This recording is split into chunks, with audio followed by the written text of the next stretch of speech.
तो इसलिए सिमुलेशन बहुत ही इम्पोर्टेंट पैरामीटर है। और आपको उसी समय ये भी पता चल जाएगा कि अगर हमारा इफिशियंसी या जितनी हमारी एक्सपेक्टेड आउटपुट है वो नहीं मिल रहा है, तो आप क्या पैरामीटर हम अभी चेंज करें, कौन सा इक्विपमेंट चेंज करें कि वो ऑप्टिमम वैल्यू तक पहुंच जाए। तो ये इसके लिए इम्पोर्टेंट हो जाता है।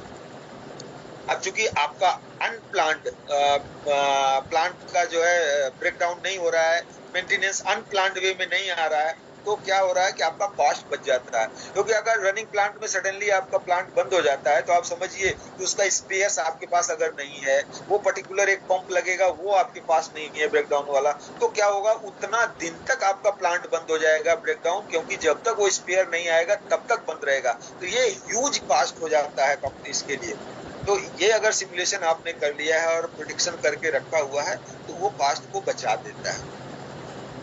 क्वालिटी कंट्रोल ये क्या करेगा, आपके डिफेक्ट्स को पहले ही बता देगा, आपको ट्रैक करता रहेगा कि अगर वाइब्रेशन आ रहा है, सपोज कहीं पे वाइब्रेशन हो रहा है तो नॉइज आएगा, नॉइज आएगा तो आपको समझ में आना चाहिए कि यहाँ पे हो सकता है कोई चीज डेवलप हो रही हो।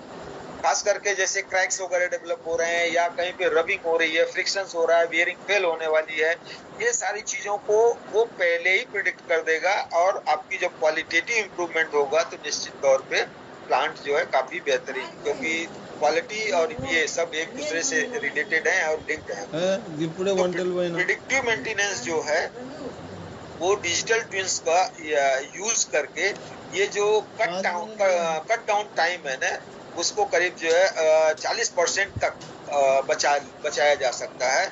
ऐसा जो है डिलॉयट इंडिया का रिपोर्ट बोलता है 2023 का। और इस महिंद्रा ने डिजिटल ट्विन्स अपने गाड़ियों में लगाया, जिससे कि उसका जो रीवर्क होता था ना वो काफी तेजी से रिड्यूस हुआ और इसका जो प्रोडक्शन था वो बढ़ गया। तो आपका क्या हो गया कि आपका जो आइडल टाइम या रिड्यूस रीवर्किंग में काम जो होता है ना, रीवर्क करना पड़ता है, वो अगर कम हो गया तो आप समझिए आपको बहुत फायदा होता है। तो इसलिए ये महिंद्रा ने अपना इसका इस्तेमाल करके अपनी चीजों को काफी तेजी से इफिशियंट बना दिया और उसका प्रोडक्शन का स्पीड बढ़ गया। अब इसके अंदर क्या टेक्नोलॉजी इस्तेमाल होती है वो जानना जरूरी है, क्योंकि आप अगले जनरेशन के लिए तैयारी कर रहे हैं, आप ट्रेडिशनल चीजों में रहेंगे तो फंस जाएंगे। तो आपको इन चीजों के ऊपर जानकारी होना बहुत जरूरी है कि आप इंटरनेट ऑफ थिंग IoT, ये IoT क्या होता है और क्या करता है, ये मोटा मोटा आप समझ लीजिए कि आपका जो प्लांट है ना, वो उसके जो डेटा है ना उनको जो है क्लाउड्स में कलेक्ट करके जो लेकर के आता है, वो IoT का जो काम होता है वो करता है। और वो जब तक आप उसमें लगाएंगे नहीं ना तब तक आपका ऑटोमेशन हो नहीं पाता है। और जब आप AI एंड ML की जब बात करते हो तो आपके पर्टिकुलर डेटा का एनालाइज करना और उसके अनुसार उस डेटा को ट्रेन करना और ट्रेन करके उस इक्विपमेंट का जो प्रिडिक्शन है, जो हम लोग बोल रहे हैं ना, पहले ही आपको बता देगा क्या गड़बड़ होने वाला है, वो सारी चीजें वो ये एनालिसिस करके बताता रहता है कि भाई अभी आप तैयार हो जाओ, अगले 200 घंटे में ये प्रॉब्लम आ सकती है, अगले 1 महीने में ये प्रॉब्लम आ सकती है। ये सारा डाटा वो लेकर के वो ट्रेन करता है, ट्रेन करके चीजों को बता देता है। तो ये जो है ना, ये टेक्नोलॉजी हमें सीखने की जरूरत है। उसके बाद आता है क्लाउड कंप्यूटिंग। आप जब जो है ये सारे जो डाटा है वो क्लाउड में जाकर के जब वहां पे रहते हैं तो उसकी कंप्यूटिंग करके उसको डेटा को प्रोसेस करना, वो एक इम्पोर्टेंट चीज हो जाती है। और उसके बाद आता है 3D मॉडलिंग। ये डिजिटल रिप्लिका तैयार करने के लिए एकदम बेहतरीन जो है टेक्नोलॉजी है, क्योंकि आपका जैसा प्लांट है ना, आपने प्रोग्रामिंग बना करके दे दिया तो ये फर्स्ट क्लास एक्यूरेसी के साथ जो है आपको प्रिंट करके दे देता है। तो आपका जो मॉडल है ना वो डिजिटल प्रिंटिंग जो है वो आती है, एकदम देखने में एकदम डिट्टो लगेगा, सारे पैरामीटर्स अगर आपने दे दिए तो वो एकदम 3D मॉडलिंग से आपको प्रिंट होकर के आ जाता है। तो ये सारी चीजें अब नई टेक्नोलॉजी की तरफ आपको जाना पड़ेगा और उसकी जानकारी लेनी चाहिए।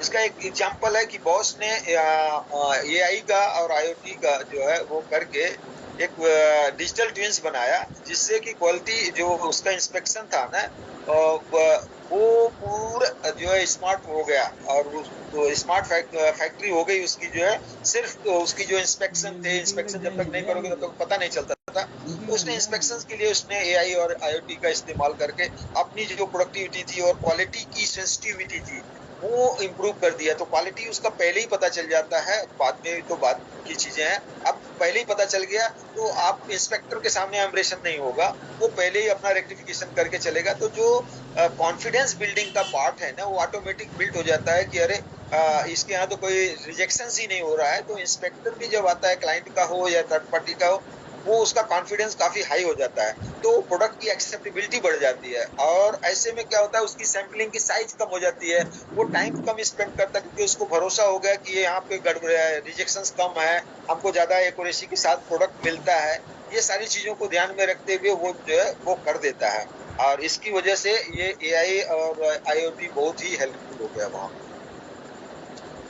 मेजर एप्लीकेशन जो इंडियन इंडस्ट्री में कहाँ हो सकता है वो जानने की जरूरत है। तो ये टेक्नोलॉजी की जो मेजर इस्तेमाल जो होता है ना प्रोडक्शन में, तो खास करके जैसे ऑटोमोटिव है, आप यहाँ पे अगर देखेंगे तो रियल टाइम ट्रैकिंग करने की जरूरत है।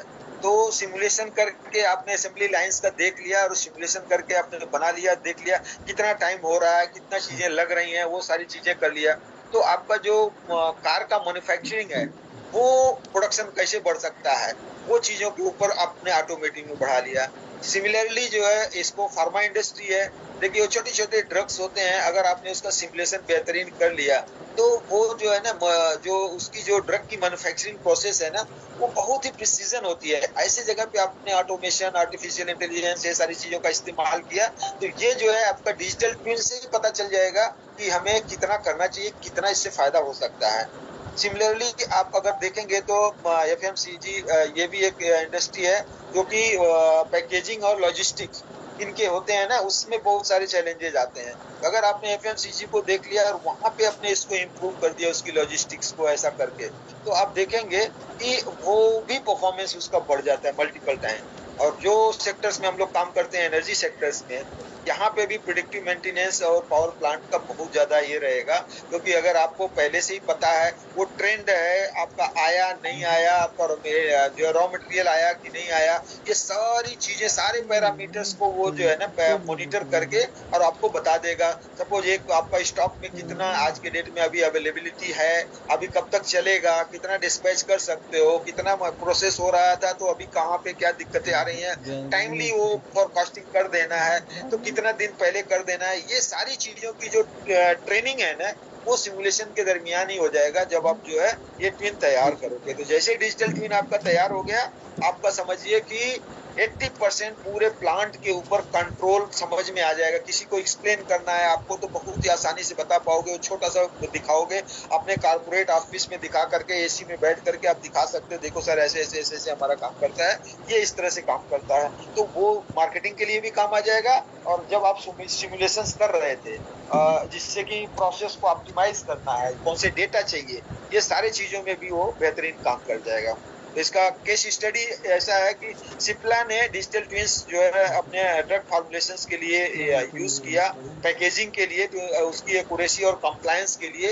ये मैकेंजी का रिपोर्ट है 2023 का, और उससे जो है उसका बेहतरीन आउटपुट में चला गया, बढ़ गया। तो ये एक एक एग्जांपल्स के साथ हम आपको बता रहे हैं जिससे कि आपको चीजें अंडरस्टैंड हो जाए। ये करना तो ठीक है, लेकिन इसमें चैलेंजेस क्या आते हैं तो उसका एडॉप्शन करने में वो भी जानना जरूरी है, क्योंकि बता देना बहुत आसान है, लेकिन उसे एक्सेप्ट करना, समझना, ये भी एक चैलेंज है। तो हमें इन चीजों को समझने की जरूरत है कि हमें जो है उसमें तकलीफें क्या आएंगी, चैलेंजेस क्या आएंगे। एक तो है इसका जो है आपको स्टार्टिंग में ही इनिशियल कास्ट बहुत ज्यादा आता है, ये एक फियर फैक्टर होता है, जिसके लिए लोग इसमें जाना कम पसंद करते हैं, सीधा सोचते हैं प्रोडक्ट बना ले। लेकिन अगर रिस्क फैक्टर देखा जाए तो अगर आपने ये काम कर लिया, यहाँ पे आपने इन्वेस्ट कर लिया, तो आपको एक्चुअल प्लांट में कोई नुकसान जो होना है वो आज ही पता चल जाएगा कि ये चीज करने से क्या नुकसान हो सकता है, तो आज ही आपको पता चल जाएगा। और जब आपको आज ही पता है तो आप जब एक्चुअल प्लांट है ना वहां पे रिमीडियल एक्शन पहले ही ले लोगे। क्यों? क्योंकि आपको अब वहां पे एक्चुअल प्लांट में लगाना है, आपने सिमुलेशन के दरमियान ये समझ लिया कि इसमें क्या क्या चैलेंजेस आ जाएंगे। तो ये एक इम्पोर्टेंट पैरामीटर हो गया, तो जिससे कि आपका इनिशियल कास्ट है, जिसकी वजह से आपको ये चैलेंज है उसको कैसे एड्रेस करना है वो आपको सोचना पड़ेगा। दूसरा पैरामीटर है ना कि डेटा की सिक्योरिटी। आपने जब सिमुलेशन कर लिया तो आपके सारे डेटा एक जगह पे कंपाइल होकर के आ गए, अब ये डेटा किसी ने चुरा लिया, आपके कंपटीटर ने, तो ये एक दूसरा चैलेंज है। इसको कैसे प्रोटेक्ट करके रखें, क्योंकि आजकल जो है वो सारी चीजें, जितने तेजी से आप नई टेक्नोलॉजी डेवलप कर रहे हैं, उतने तेजी से जो है चोर भी डेवलप हो रहे हैं आपके डेटा को चुराने के लिए। वो थोड़ी सी टेक्नोलॉजी लगाते हैं। चोर की एक कैटेगरी ही है कि वो लोगों का काम ही यही है सिर्फ जो है कि हमें कोई भी नई चीज आए उसको चुराना है, तो वो सिर्फ उसी पे फोकस करके बैठे रहते हैं। तो आप अपनी डेटा को कैसे प्रोटेक्ट करोगे, इसके ऊपर आपको काम करने की जरूरत है। तीसरा जो चैलेंज आता है कि आपको स्किल का गैप है। ये भी एक फियर फैक्टर है, क्योंकि सबको हर चीज पता नहीं है। तो इस स्किल गैप जो है बहुत बड़ा चैलेंज है। और स्किल गैप को भरने के लिए आपको कोई ऐसा तो चाहिए ना बंदा जो कि उसको सारा चीज, प्रोडक्ट का भी नॉलेज हो, प्लांट के बारे में नॉलेज हो, इलेक्ट्रिकल, मैकेनिकल, सिविल इंजीनियरिंग उसको आती हो, और उसको आईटी भी आता हो, जिससे कि वो सारी चीजों को सिमुलेट करके वहां पे उसको आर्टिफिशियल इंटेलिजेंस भी आता हो, उसको उसके बाद मशीन लर्निंग आती हो, उसको आईओटी आती हो। ये सारी जो इंजीनियरिंग का कॉम्प्लेक्स है ना, उसका इंटीग्रेशन कैसे करना है, तभी जाकर के वो सिमुलेशन कर पाएगा। तो ये इस स्किल सेट का बंदा भी आपको चाहिए, तो वो एक बड़ा चैलेंज बनता है। तो वो भी एक बहुत बड़ा चैलेंज है। उसको कैसे आप एडॉप्ट करोगे, ये कास्टिंग भी उसके ऊपर इन्वॉल्व होगी, खर्चे आएंगे, तो उसको करने की जरूरत पड़ेगी आपको। तो स्किल गैप को कैसे करना, आप अकेले ले सकते हो या किसी ऑर्गेनाइजेशन ने जिसको इस स्किल को बिल्ड कर लिया है, आप उसके साथ भी जुड़ करके आप इसका तैयारी कर सकते हो। और डिजिटली आप क्या कर सकते हो, कभी कभी सिर्फ और सिर्फ आप प्लांट के पिक्टोरियल और 3D मॉडल आप जो है डिस्प्ले कर दोगे, उसी से सामने वाले को सब समझ में आ जाएगा कि आपका पूरा प्लांट कैसे काम करने वाला है। चौथा है कि इंटीग्रेशन का इश्यूज आता है कि आप कैसे जो है उसको इंटीग्रेट करने जा रहे हो। ये अगर आपने इंटीग्रेशन का इश्यूज को सॉल्व कर लिया, समझ में तो आ गया, सिमुलेशन के दरमियान बहुत सारे चैलेंजेस आए और आपको समझ में आ गया, लेकिन इंटीग्रेशन के जो इश्यूज आए उसको कैसे आपने हैंडल करा। तो ये थे कुछ चैलेंजेस जिसको अडॉप्ट करने के लिए ये दिक्कतें आती हैं। आप देखोगे कि तो 48% जो है ना इंडियन जो मैन्युफैक्चर हैं, वो जो उनका जो कास्ट है ना, वो टैलेंट शॉर्टेज से परेशान हो रहे हैं। ठीक है, और उनको जो मेजर हर्डल्स आ रहे हैं वो टैलेंट की शॉर्टेज से आ रहा है, जो हमने आपको बताया था तीसरे नंबर पे कि जो स्किल का जो गैप हो रहा है। ये हम नहीं बोल रहे हैं, ये पीडब्ल्यूसी इंडिया मैन्युफैक्चरिंग आउटलुक 2023 का रिपोर्ट बताता है। इसका एक एग्जांपल हम बताएं कि आपको difficulty in integration legacy system जो था ना with the modern IoT based twins, ये इकोनॉमिक टाइम्स ने बताया कि ये इंटीग्रेटिंग लेगेसी में कुछ चैलेंजेस आते हैं। अब स्टेप्स की बात कर लेते हैं कि उसको इम्प्लीमेंट करने का क्या, कैसे आप करोगे साथ जो है बेहतरीन तरीके से। तो इसमें होता है कि एक स्मार्ट जो है स्मॉल, आप छोटे से चीजों से एक पायलट प्रोजेक्ट बनाओ। जैसे बच्चे जो है कॉलेज में करते हैं ना, छोटे छोटे प्रोजेक्ट बनाते हैं, उनको प्रोजेक्ट दिया जाता है, उस तरह से आप शुरू करो।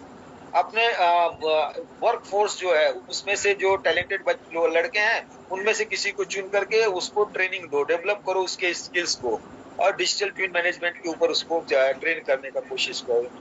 और राइट टेक्नोलॉजी को आप सेलेक्ट करो, आपके प्रोडक्ट के लिए, आपके प्लांट के लिए क्या है और किस तरह के सेंसर्स की जरूरत पड़ेगी, और सॉफ्टवेयर की प्लेटफॉर्म्स को चूज करके उसको आप स्टेप बाय स्टेप आप इम्प्लीमेंट कर सकते हो। अगर इसमें चैलेंजेस आ रहे हैं तो बेहतरीन तरीका होगा कि अगर आपके यहाँ उतना टैलेंट नहीं है, बच्चे नहीं है, बड़ी ऑर्गेनाइजेशन है, छोटी ऑर्गेनाइजेशन है, स्टार्टअप है, ऐसे में कोई नए टेक्नोलॉजी पार्टनर जो है उसको आप उसके साथ कोलैबोरेशन कर सकते हो। कोलैबोरेट करके आप अपना इम्प्लीमेंटेशन पे फोकस करोगे, क्योंकि वो टेक्नोलॉजी के बारे में आपको ज्यादा दिक्कत नहीं है, सोचने की जरूरत नहीं है। एग्जाम्पल इसका एक आपको बताएं कि जो है पूना बेस एक एसएमई है, जो उसने पार्टनर कर लिया एक आईओटी स्टार्टअप के साथ, और उसने जो है अपना डिजिटल ट्विन जब सेटअप कर दिया तो वो किस पे, वो लेथ मशीन आपने देखा होगा जो है, तो उसने क्या किया, जब सिर्फ लेथ मशीन आप बहुत ट्रेडिशनल टाइप का है ना, आप उसमें टिपिकल में उसने डिफेक्ट्स का जो रिडक्शन है 20% कर दिया। ये जो है एक केस स्टडी बन गई। और ये जो स्टोरी थी ना, वो नीति आयोग ने ये अपने रिपोर्ट में ब्रीफ करके बताया कि किस तरह से होता है। तो फ्यूचर ट्रेंड्स क्या है डिजिटल ट्विंस का, कि आप इंटीग्रेशन विद आपको AR VV में इसमें जाना पड़ेगा, और ये जब आप इसको इंटरेक्शन इसके साथ इंटरेक्शन करोगे तो डिजिटल मॉडल तैयार करोगे। आपको सेल्फ हीलिंग सिस्टम के बारे में जानना पड़ेगा, ऑटोमेशन प्रॉब्लम्स के बारे में। डिजिटल ट्विंस जो है ना, आपको जब इसका सब्सक्रिप्शन है तो सब्सक्रिप्शन बेस भी आप कर सकते हो। और सस्टेनेबल मैन्युफैक्चरिंग में आप ऑप्टिमाइजिंग आप उसके इन्वायरमेंटल इम्पैक्ट के बारे में भी देख करके कर सकते हो। 2026 का जो है 60% of the large Indian manufacturers will be fully developed, जो है ना विल फुल्ली डेवलप्ड, ये जो इसको करना ही है करके जो बड़ी बड़ी इंडस्ट्री उनको करना ही पड़ेगा ये डिजिटल ट्विन सिस्टम को। ये ऐसा जो है IDC India future of industry report बताती है 2024 की। और आजकल जो है वर्चुअल इसका जो चल रहा है कंसेप्ट वो ये हेडसेट्स का real time maintenance using digital twins, ये बहुत तेजी से चल रहा है। हिंदुस्तान टाइम्स का रिपोर्ट है। लोग यहीं से बैठ करके आपके उसको चले जाते हैं, विजुलाइज कर लेते हैं कि प्लांट के अंदर बेयरिंग कहाँ चल रही है, टेम्परेचर कहाँ गर्म हो रहा है, उसको यहीं से जो है वीआर से देख पाते हैं और समझ पाते हैं उसको। रिलायंस जियो का एक स्मार्ट फैक्ट्री का जो केस स्टडी है, आप समझेंगे कि फास्टर प्रोडक्शन के लिए उसने ये किया, प्रोडक्शन साइकिल बनाई, एनर्जी का जो उसका रिडक्शन है, लोअर एनर्जी, जिसने डिजिटल ट्विंस का इस्तेमाल किया मैन्युफैक्चरिंग प्लांट में, उसका सिमुलेशन करके नेटवर्क इक्विपमेंट प्रोडक्शन ये सारा चीज लगा करके उसने जो उसकी टेस्टिंग टाइम है उसको इम्प्रूव कर दिया, जिससे कि उसका थ्रूपुट जबरदस्त बढ़ गया। ये सब चीजें जो है ना हमें समझने की है। इनका करीब जो है 25% फास्टर प्रोडक्शन साइकिल्स हो गया और 15% रिडक्शन इन एनर्जी। ये बहुत बड़ी बात होती है कि आप जो है उसकी जो रिडक्शन, आप एनर्जी कंजम्पशन जो है में आपने रिडक्शन 15% कर दिया और आपकी प्रोडक्शन की जो साइकिल थी वो 25%, मतलब 1/4 आप समझिए उतना टाइम्स बढ़ गया। तो ये बहुत बड़ा प्रोडक्टिविटी बड़ी बड़ी कंपनियों के लिए इतना 25% बहुत बड़ा मायने रखता है। ये करके हमें करने की जरूरत है। तो इसका कंक्लूजन एंड टेक अवे, आगे हम लास्ट स्लाइड्स पे पहुंच गए कि आप डिजिटल ट्विन से जो है ना ये डाटा इनटू डिसीजन में आपको हेल्प करेगा और ये पूरी प्रोग्रामिंग आपको मदद करेगा। डिजिटल ट्विंस जो है आपको फ्यूचर में smart, efficient and sustainable manufacturing की तरफ ले जाने के लिए एक बहुत बड़ा टूल है, फ्यूचरिस्टिक है, आपको इसके ऊपर सोचने की जरूरत है। विथ राइट स्ट्रेटेजी अगर आप जाएंगे ना तो small business can become a big this thing, और उसमें आपको टेक्नोलॉजी की भी सपोर्ट लगेगी, उसके बारे में भी आप अपडेटेड रहोगे। तो आप इस चीज के ऊपर थोड़ा करके अपनी चीजों को आगे बढ़ाओ और देखो कैसे हम इस चीज को बेहतरीन कर सकते हैं, अपने प्लांट में किस तरह से इसका इस्तेमाल कर सकते हैं, ये बहुत जरूरी होगा। तो आज हमने क्या क्या चर्चा किया एक बार हम लोग बात कर लेते हैं। कुछ मित्रों ने जो बाद में ज्वाइन किए होंगे उनके लिए रहेगा कि आप समझ लें कि हमने आज क्या क्या चर्चा किया है। आज हमने बात किया कि इंट्रोडक्शन डिजिटल ट्विंस का, हम कैसे इंट्रोडक्शन है उसके ऊपर बात किया हमने। हाउ डिजिटल ट्विंस वर्क कैसे करता है उसकी बात किया। बेनिफिट क्या है जो है स्मार्ट मैन्युफैक्चरिंग में उसकी बात की हमने। की टेक्नोलॉजी जो इन्वॉल्व है इसके अंदर उसकी बात कर ली हमने। इसकी जो एप्लीकेशन है इंडस्ट्री कौन कौन सी जो है ज्यादा इस्तेमाल करेंगी उसकी हमने बात कर ली। चैलेंजेस किस तरह के आएंगे उसकी हमने बात किया। फिर हमने इसको इम्प्लीमेंट करने के टाइम पे किस तरह से करना चाहिए उसकी हमने चर्चा की। फ्यूचर का ट्रेंड क्या होगा उसके बारे में हमने बात किया। फिर हमने रिलायंस जियो का एक केस स्टडी पे चर्चा किया और फिर कंक्लूड किया। थैंक यू वेरी मच, आप सब लोगों ने हमारी बात को सुना और अब हम यहाँ पे प्रेजेंटेशन शेयर स्टॉप करेंगे और चर्चा चालू करेंगे। तो आप लोग अब बात को रख सकते हैं।